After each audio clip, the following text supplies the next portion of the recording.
There was no tunnel, there was no anything. Everything was energy, everything felt like love. The pain, the confusion, the identity stuff was gone. My name is David Williamson. I'm from a small town in North Carolina called Yanceyville. Growing up in Yanceyville, it's a small town of not much more than 3,000 people. Caswell County is the county that I grew up in. It's one of the poorest counties in the country. It has a lot of deep-rooted racial tension. Even to this day, it's one of the highest active Ku Klux Klan activity in the country. You start hearing people around you kind of echoing the same hate that they've received from white people around us. You hear it being echoed in our houses, and like they're this way, they're that way. How I felt like I was supposed to behave here, so I just started hating back. The nervous system was always on edge. I'm always ready to fight. I'm always ready for war. Hypertension is a given.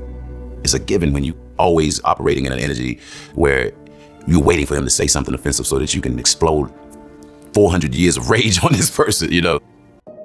I'm leaving work. I feel just like a tingle, like a sting. We get to the emergency room, I'm kind of lightheaded. I'm walking up.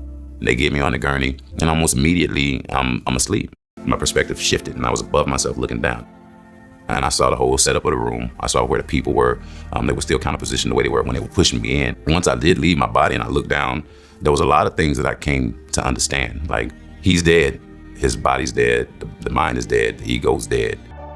I never felt more alive than when I was that glowing orb of light. I never felt more aware of what was happening on this planet. In that state, I understood everything. The pain, the confusion, the identity stuff was gone. We are all orbs of light. We're not these bodies. I experienced the orb of light as being perfect, as being it's not confused, as not being contextualized in a human sense in a way where it's going to cheerlead for one side or the other. It was disconnected somewhat from the specifics of the human experience. It was just aware.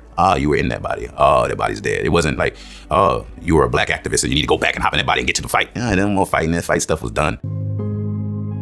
I kind of just watched everything. I was like, "Are you okay?" And he cut me off. He said, "No, are you okay?" And look at the world around us. This thinking and these orientations that we have towards each other and this planet and this life doesn't work. It doesn't work. The more clear I have become about what being a human being is, the mind, the body, the ego, and this soul thing, you know, that is infinite and it leaves this place is perfect. It doesn't hold on to human trauma. It doesn't hold on to this stuff. It doesn't. But it's permanent, and it's what you leave here as. That's what you are. We are creating our next life right now in this moment with our attention. And as long as we can own our attention and not allow our attention to be totally manipulated and injected with a bunch of software that doesn't originate inside of us.